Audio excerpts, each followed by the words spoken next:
Kitu kingine ambacho napenda ni kukumbusha kwamba PSG wanapoenda kushambulia haendi mtu mmoja au haendi watu wawili, wanaenda watu 6 katika ile line ya mbele, kwa maana kwamba wale watu watatu wa mbele, Dembele, Desire Due na Kvaratskhelia, wote wanakuwa mbele.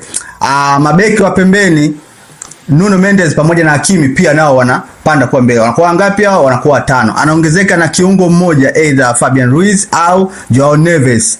Ushamfahamu vizuri. So wanakuwa katika formation ya 3-1-6.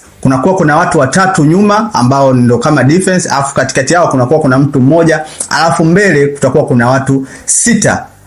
Iko kitu cha hatari ndugu yangu. Kukaba watu 6 kwa wakati mmoja ni kitu cha hatari sana. Natamani kuona Arsenal wanaweza kufanya kitu gani. Ingawa Arsenal ni moja ya timu ambayo iko vizuri defensive, kwa sababu katika michuano hii imeruhusu magoli 6 tu, ndio timu ambayo imeruhusu magoli machache. Kwa hiyo hiko ndio kitu ambacho tutakiona kwenye mechi hii.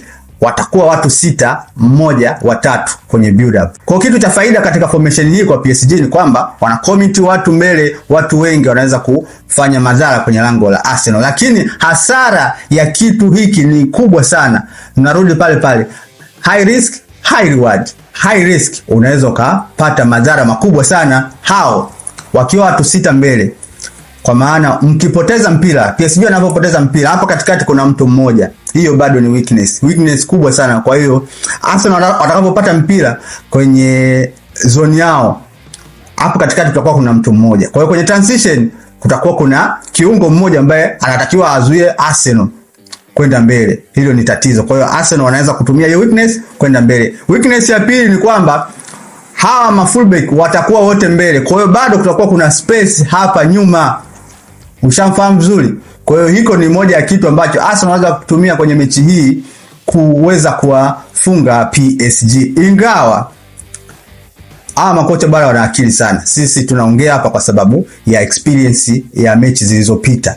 Kwa hiyo labda wanaweza kuja na solution tofauti, wasije na 3-1-6 wakati wanashambulia, lakini wakija kwa mfumo huu Arsenal wanaweza wakatumia nafasi hii kufanya vizuri. Na hapa mtu pekee ambaye anaweza akatumika, tunaweza kumwona Trossard, tunamwona Saka, na kama akianza labda Gyökeres, itakuwa ni link up nzuri sana kwa sababu ni wachezaji ambao wana speed. Kwa hiyo iko ni kitu ambacho mimi natazamia kukiona, na endapo kitabadilika, je, Luis Enrique atakuja na mfumo gani? Tusubiri tuone. Mechi inaonekana of course kupitia DStv, kifurushi cha shilingi 27,500, kifurushi cha bomba. Upewe nini tena? Arsenal dhidi ya PSG, finali ya Champions League.